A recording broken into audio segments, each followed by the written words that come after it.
కేశుడు ఆకాశమంతా వ్యాపించిన కేశములు కలిగినవాడు. అది మాత్రం ఆయనకి ఈయనకి ఒకటే. ఎందుకంటే మహర్షులందరికీ జుట్టు ఇలా ముడి వేసేసి వేసేసి వేసేసి ఉంటుందండి, ఇలా గోపురంలాగా, తిరుపతి గోపురంలాగా.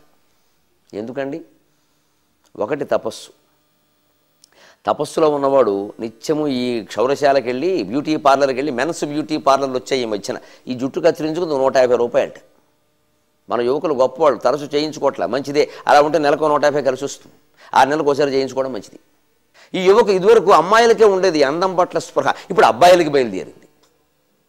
అసలు మొగాడనేవాడు ఏమి ఆభరణాలు లేకపోయినా సొమ్ముదాల్సక పురుషుడు సొగసుగుల్కు, చింతామణి నాటకంలో కాళ్ళకూరు నారాయణరావు గారు అంటారు, యువకులు అందరూ అర్థం చేసుకోండి, మా అబ్బాయిలు సహా.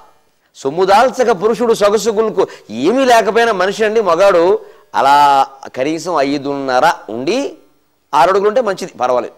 మనం లేం కదా, అందుకని మనం చెప్పలేం. ఉండి అలా ఉంటే చాలు, ఇంకేం అక్కలా, ఏం అక్కర్లేదండి. స్త్రీ అలా కాదుట. నుదుట కనుల కాటుక నుదుట కుంకుమ సకల అలంకరణ లేక, కనుల కాటుక సకల అలంకరణ లేక, నుదుట కుంకుమ, మొదట మొహం శుభ్రంగా కడుక్కోవాలి, బొట్టు పెట్టుకోవాలి, కళ్ళకు కాటుకు పెట్టుకోవాలి, ఇంకా అనేక అలంకారాలు చేసుకుంటే కానీ స్త్రీకి అందం లేదుట. కానీ సొమ్ముదాల్సకే పురుషుడు సొగసుగుల్కు, ఈ మాట ఎవరన్నారు తెలుసునంటే చింతామణి అంది ఈ మాట. అమ్మాయి ఇచ్చిన సర్టిఫికెట్ కాబట్టి మనం అంగీకరించవచ్చు.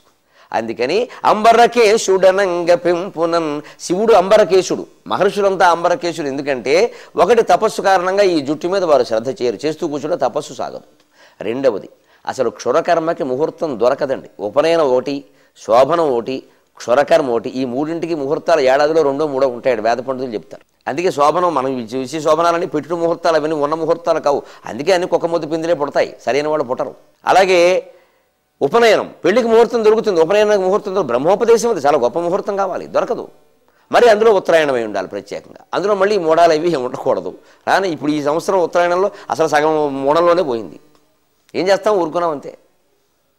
అందుకని అలాగే క్షురకర్మ కూడా ఏడాదికి 2 సార్లు ముహూర్తం దొరుకుతుంది. ఆ రోజు ముహూర్తం దొరికింది, మంగళవాడు దొరకడు, ఏం చేస్తాం అంతే. అందుకని మహర్షులు అలా జుట్టు పెంచేసేవారు, అలా ఉండేది అంతే. అందుకని వాళ్ళకి ఇష్టం లేక కాదు, ఒకటి తపస్సు, 2 ముహూర్తం కూడా. ఎప్పుడు పడితే ఎప్పుడు చేసుకునే రకాలు కాదు వాళ్ళు. అందుకని అంబరకేశుడు, అలా అంబరకేశుడు అని శివుడే. ఇలా చెప్పడం ఉద్దేశం ఏమిటండి, దీన్ని వ్యతిరేక అలంకారం అంటారండి. ఇది ఒక విచిత్రమైన అలంకారం, కానీ ప్రతిరోజు మనం వాడుతున్నాం. ఏ రకంగా వ్యతిరేక అలంకారాన్ని మన భాషలో వాడుతున్నాం, ఇంకా ఈ పద్యంలో ఉండే శివపరమైన విశేషణాలు ఇలా వాడడంలో ఉద్దేశం ఏమిటి, అసలు మతంగ మహర్షి యొక్క ఖ్యాతి